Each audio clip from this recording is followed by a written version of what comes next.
Underground golden बंगला। हजूरपुर नाम के एक गांव में रहने वाले रोहित नाम का एक लड़का जब भी देखो लॉटरी की टिकट खरीदकर खेलता था। ऐसा वह अपना किस्मत की परीक्षा करता था। उसके पिताजी भी उसे बहुत डांटते थे, लेकिन वह सुनता नहीं था।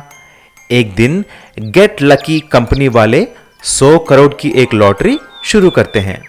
रोहित भी उसका टिकट खरीदा और भगवान को प्रार्थना करता है। अगले ही दिन वहां जाकर देखा तो फर्स्ट प्राइज 100 करोड़ रोहित के टिकट को आ जाती है। ये सुनकर रोहित ने हुर्रे हुर्रे, मुझे फर्स्ट प्राइज मिल गया है, 100 करोड़ रुपए, ना जाने क्या क्या कर सकते हैं उससे, ऐसा चिल्लाते हुए सारा गांव घूमता है और सारे गांव को पता चल जाती है कि रोहित ने 100 करोड़ का लॉटरी जीत गया है। लेकिन रोहित को यह मालूम नहीं हुआ कि उन पैसों से क्या कर सकते हैं। उसने सोचा कि अगर उन पैसों को ऐसा ही छोड़ दिया तो कोई आकर उसे चुरा लेगा।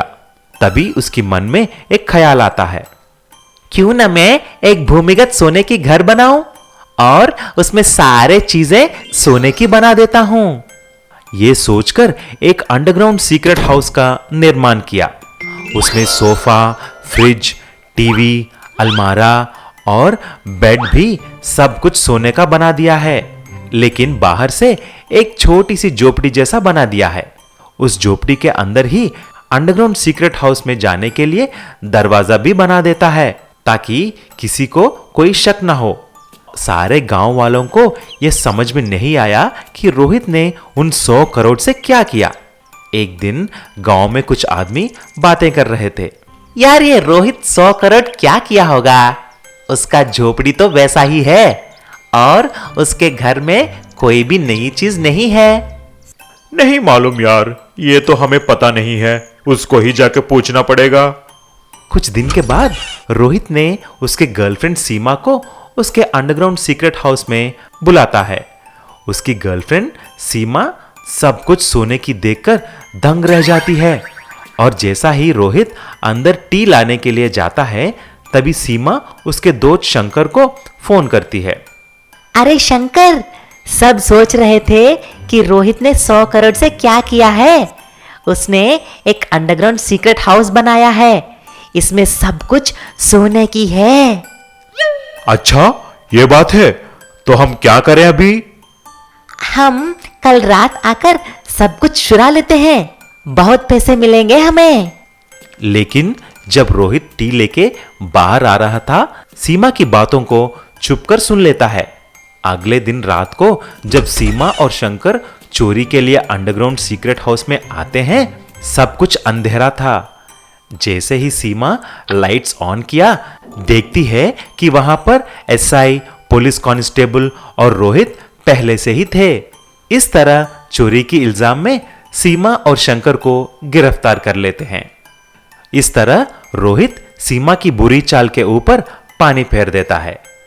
तब से पुलिस उस घर के लिए एक पुलिस वाले को रखवाले के लिए उधर रखता है। मटनपुर गांव में लखन नाम का एक सेठ रहता था। वो बहुत ही धनवान था। उसके पास धन संपदा की कोई कमी नहीं थी। उसकी एक बेटी थी रेखा। रेखा बहुत ही खूबसूरत थी। लखन अपनी बेटी से बहुत प्यार करता था। वो उसके लिए कुछ भी लुटाने को तैयार रहता था। लेकिन उसी गांव का एक गुंडा जगदीश उसकी बेटी को बुरी नज़र से देखता था। अरे रेखा रानी, कहाँ चली? जरा हमारी तरफ भी देख लिया करो। मेरा हाथ छोड़ो, तुम मेरे पिताजी को जानते नहीं हो, उन्हें पता चला तो तुम्हारी खैर नहीं। रेखा ने इस बात की शिकायत अपने पिता लखन से की। पापा पापा, देखिए ना, ये मुझे बहुत तंग करता है। जब भी मैं कॉलेज जाती हूँ मेरा रास्ता घेर लेता है। रेखा की बात सुनकर लखन ने जगदीश को खूब मारा। जगदीश, अगर तू दोबारा मेरी बेटी के आसपास भी दिखाई दिया तो मैं तुझे जिंदा नहीं छोड़ूंगा। भाग जा यहाँ से। जगदीश मार खाकर वहाँ से चला जाता है, लेकिन वो मौके की तलाश में रहता है। एक दिन जब लखन सेठ किसी काम की वजह से शहर गए हुए थे, तो जगदीश अपने गुंडे साथियों के साथ मिलकर रेखा को उठा लेता है। बचाओ बचाओ, ये गुंडे मुझे उठाकर ले जा रहे हैं, कोई है? मेरी मदद करो। गांव का एक शरीफ नौजवान लड़का मदन उन्हें रेखा को उठाते देख लेता है। अरे ये तो रेखा है, जगदीश इसे कहाँ उठा के ले जा रहा है। मैं पीछा करता हूँ। मदन उन गुंडों का पीछा करता है, लेकिन जंगल में ठोकर खाकर गिर जाता है। हे भगवान, अब मैं क्या करूँ? अब कैसे पीछा करूँ? कैसे पता लगाऊं कि वो रेखा को लेकर कहाँ गया है? तभी अचानक मदन को जंगल में एक बहुत बड़ी सुनहरे रंग की मुर्गी दिखाई देती है। अरे इतनी बड़ी मुर्गी! मैं इसकी पीठ पर बैठकर उन गुंडों का पीछा करता हूँ। मदन लपककर उस मुर्गी की पीठ पर बैठ जाता है और गुंडों का पीछा करता है। थोड़ी दूर पीछा करने के बाद वो गुंडों के पास पहुँच जाता है। इतनी बड़ी मुर्गी को देखकर गुंडे हैरान हो जाते हैं। मदन उस मुर्गी की सहायता से सारे गुंडों को मार देता है और रेखा को बचा लेता है। रेखा मदन का धन्यवाद करती है। आपका बहुत बहुत शुक्रिया इन गुंडों से मेरी जान बचाने के लिए। मदन रेखा को उसी सुनहरी मुर्गी पर बिठाकर गांव वापस ले आता है और उसके पिता लखन के हवाले कर देता है। पिताजी, मदन ने ही मुझे बचाया है, आप इन्हें इनाम दीजिए। और लखन सेठ अपनी बेटी को सही सलामत देखकर बहुत खुश होते हैं और मदन को खूब सारा सोना और चांदी देते हैं। मदन मुर्गी का धन्यवाद करता है और उसे जंगल में छोड़ देता है। सुनहरी मुर्गी, तुम्हारा बहुत बहुत धन्यवाद। अगर तुम समय पर ना मिलती तो मैं रेखा को नहीं बचा पाता। और इस तरह सुनहरी मुर्गी की मदद की वजह से मदन माला माल हो जाता है। सेठ लखन उसे खूब सारा सोना और चांदी देते हैं। एक समय की बात है, एक गांव में सूरज नाम का एक सेठ रहता था। उसके खेतों में कई गांव वाले काम करते थे। वो बहुत ही बेईमान था। वो सभी मजदूरों से काम अधिक लेता और उन्हें दाम कम देता। सभी मजदूर उससे बहुत परेशान थे। वो गलत तरीके से पैसे कमाकर अपने खेत में एक गड्ढे में दबा देता था। एक दिन रामू नाम का एक किसान सभी गांव वालों से कहता है, भाइयों, ये सूरज सेठ हम लोगों से कितनी मेहनत लेता है और हमें पैसे कम देता है। हमें इस बारे में सूरज सेठ से बात करनी चाहिए। हाँ रामू, तुम ठीक कहते हो, हमें चलकर सूरज सेठ से बात करनी ही चाहिए। लेकिन रामू बेटा, ध्यान रखना, सेठ बहुत गुस्से वाला है, कहीं तुम्हें पैसे देना ही बंद ना कर दे। अगले दिन रामू हिम्मत करके सेठ के सामने अपनी फरियाद रखता है। सेठ जी, आज 10 तारीख हो गई है, हमें तनख्वाह दे दीजिए ना, हमारे पास खाने के लिए भी पैसे नहीं हैं। हाँ रामू, दे दूंगा तुम्हारे पैसे, लेकिन भैया अभी पैसे तो नहीं है ना मेरे पास। जब फसल बिकेगी तभी तो पैसे आएंगे, तभी तो मैं तुम्हें दूंगा। खाने के लिए थोड़े बहुत चावल चाहिए तो मुझसे ले जाओ। और हाँ रामू, जाते जाते ये बैल बगीचे में बांध दो। रामू बैलों को बांधने के लिए बागीचे में ले जाता है, लेकिन बैल बागीचे में पहुंचते ही अपने पैरों से जमीन को खोदने लगते हैं। अरे क्या कर रहे हो तुम? बागीचा खराब मत करो, सेठ मुझे बहुत मारेगा। रामू उन्हें रोकने की कोशिश करता है, लेकिन बैल रुकते ही नहीं। रामू बैलों को डंडा मारकर वहां से भगा देता है और वो गड्ढे के पास जाकर देखता है। अरे, इस गड्ढे में ये क्या चमक रहा है? रामू फावड़ा लेकर वहां खुदाई करता है और वहां उसे सेठ द्वारा दबाया धन मिलता है। अच्छा, तो ये बात है, सेठ यहाँ पैसे दबाता है और हमें कहता है कि हमारे पास पैसे ही नहीं है।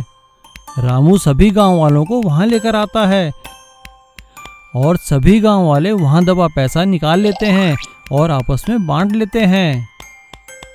ये बात जब सूरज सेठ को पता लगती है तो भागा भागा वहां आता है। अरे क्या कर रहे हो तुम? छोड़ो, मेरा पैसा रख दो यहाँ पे। अरे सेठ जी, काहे का पैसा, किसका पैसा? ये तो हमारा पैसा है। आप तो कहते हैं मेरे पास पैसे ही नहीं है। और हाँ सेठ जी, कल से हम आपके यहाँ काम करने नहीं आएंगे, हमें हमारे पैसे मिल चुके हैं। सभी गांव वाले सूरज सेठ के खेतों में काम करना छोड़ देते हैं, जिस कारण सूरज सेठ के खेत उजड़ जाते हैं और वो गरीब हो जाता है। और भूमिगत लॉकर में छिपे हुए पैसों की वजह से सभी मजदूरों को अपनी मजदूरी मिल जाती है और वो लोग दूसरे के खेतों में काम करने लगते हैं। भूमिगत सब्जी मंडी। एक गांव में रामदीन नाम का एक सब्जी वाला रहता था। वो रोज ताजी और अच्छी सब्जियां गांव की सब्जी मंडी में बेचता था। उसके साथ और कई सब्जी वाले भी मंडी में काम करते थे। अरे रामदीन भाई, तुम्हारी सब्जियां तो एकदम बिक जाती हैं, क्या बात है? ग्राहकों पे जादू किया है तुमने। अरे भैया क्या बतावें, अच्छी सब्जी बेचोगे तो क्यों नहीं बिकेगी। तुम लोग भी अपना काम ईमानदारी से करो। सभी लोगों का काम अच्छा चल रहा था। एक दिन किशनलाल नाम का एक व्यापारी उस सब्जी मंडी में आता है। अरे वाह, ये मंडी तो बहुत अच्छी है। यहाँ के दुकानदार भी बड़े अच्छे लग रहे हैं। लेकिन ये यूं खुले में क्यों सब्जियां बेचते हैं? क्यों ना मैं यहाँ पे एक मॉल बना दूं, ताकि वो वहाँ पे आके मेरी दुकानें किराए पे लें और वहाँ सब्जियां बेचें। किशनलाल बहुत पैसे वाला था। वो जल्दी ही सब्जी मंडी के नज़दीक ज़मीन खरीदकर वहाँ पर एक बहुत बड़ा मॉल बना लेता है। मॉल बनने के बाद वो सभी दुकानदारों से कहता है, भाइयों, आप लोग यूं खुले में सब्जी क्यों बेचते हो? आप लोग मेरे मॉल में आइए, दुकानें लीजिए और वहाँ सब्जी बेचिए। अरे ना भैया ना, हम लोग तो खुले में ही ठीक हैं। खुले में ताज़ी हवा में ताज़ी सब्जियां बेचने का मज़ा ही कुछ अलग है लाला जी। रामदीन किशनलाल से कहता है, हाँ सेठ जी, हम लोग खुले में ही ठीक हैं। सालों साल से हम यहाँ ये काम कर रहे हैं। आप अपनी मॉल में कोई और चीज़ें बेचिए। किशनलाल दूसरे सब्जी वालों को लाकर अपने मॉल में सब्जियां बेचना शुरू करता है। अरे देखो भाइयों, इस व्यापारी ने तो सब्जियां बेचनी भी शुरू कर दी। ये किसी ना किसी तरह हमारा काम ख़त्म करना चाहता है, लेकिन हम लोग एक होकर रहेंगे और सब्जियां यहीं बेचेंगे। हाँ हाँ रामदीन भाई, तुम ठीक कहते हो, हम यहाँ से नहीं हिलेंगे। लेकिन कोई भी ग्राहक वहाँ पे सब्जी लेने नहीं जाता।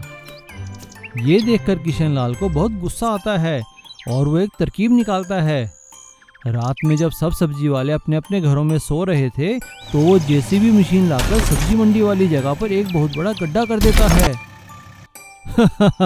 अब देखता हूँ कैसे बेचते हैं सब्जियाँ।